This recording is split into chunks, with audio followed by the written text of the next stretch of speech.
Just because you can weld and burn a rod, it doesn't mean that you're a welder. It doesn't mean that you qualify to get $20+ an hour just because you know how to burn a rod.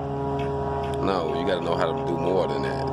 You also got to know how to control and run your equipment. You got to know how to determine your travel speed on a piece of metal. If you have to run hot, you got to know how to go faster, or what type of beads to run, or how to position yourself to make the situation work. It's not just putting something on it.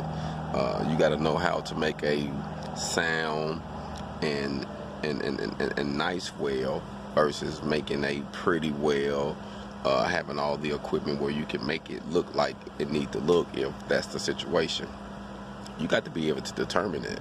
So if you're going to boast and say, I'm a welder, but you don't know how to troubleshoot your own equipment or troubleshoot a situation to determine what you need to do, or what type of weld need to be here, or what type of rod you need to use, or how strong this rod is that you are burning, then you're not no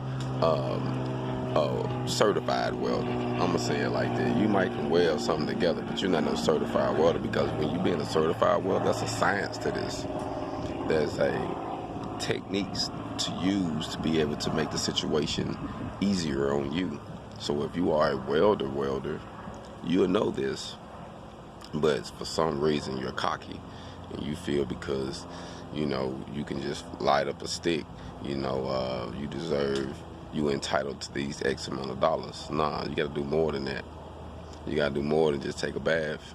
You gotta put some soap on. All gone.